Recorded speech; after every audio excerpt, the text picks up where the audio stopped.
మంగళగిరి శ్రీ దామర్ల నాంచారమ్మ ప్రాంగణంలో వేయించేసిన శ్రీ శ్రీ భద్రావతి సమేత భావనాథ స్వామివారి దివ్య కళ్యాణోత్సవం ఈ నెల 15వ తేదీన ఎంతో ఘనంగా నిర్వహించారు. ఈ కళ్యాణోత్సవాన్ని పురస్కరించుకొని గత కొద్ది కాలంగా ఆలయంలో ఇది కార్యక్రమాలు జరుగుతున్నాయి. తాజాగా ఈరోజు ఉదయం కళ్యాణం సందర్భంగా స్వామివారి అన్నదాన కార్యక్రమాన్ని ఘనంగా నిర్వహించారు. ఈ కార్యక్రమానికి వివిధ ప్రాంతాల నుంచి భక్తులు పెద్ద సంఖ్యలో హాజరయ్యారు.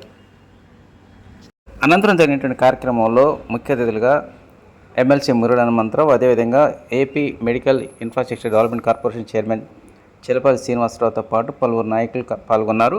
ఈ కార్యక్రమంలో ఇంకా మంగళగిరి పట్టణ పద్మశాలి బౌద్ధ సంఘం అధ్యక్ష కార్యదర్శులు సిందికిని కనకయ్య, దామల కుబేరస్వామి, అదేవిధంగా ఉపాధ్యక్షుడు గుద్దికొండ ధనంజయ్, సహాయ కార్యదర్శులు రామనాథ్ పూర్ణచంద్రరావు, మునపాటి వెంకటేశ్వరరావు, వంగర లక్ష్మయ్యతో పాటు కోశాధికారి గంజి రవీంద్రనాథ్ తదితరులు పాల్గొన్నారు.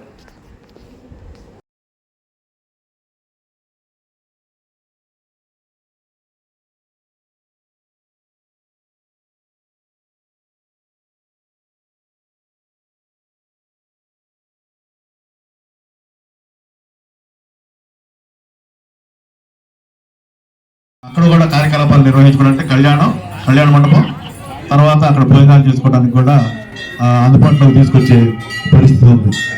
అట్లాగే మనం సంఘం మన లక్ష్మీనరసింహ స్వామి గుడిలో కూడా వివిధ కార్యక్రమాలు ఉన్నాయి. కార్తీక పౌర్ణమి రోజున లక్ష్మీనరసింహ స్వామి గుడిలో ముసలినోము మరియు గ్రామోత్సవం, తర్వాత సంక్రాంతి రోజున లక్ష్మీనరసింహ వారు దేవస్థానానికి రిజిస్ట్రేషన్ చేసి మనం ఆ కైంకర్యాలన్నీ కూడా పొందినటువంటి పరిస్థితి.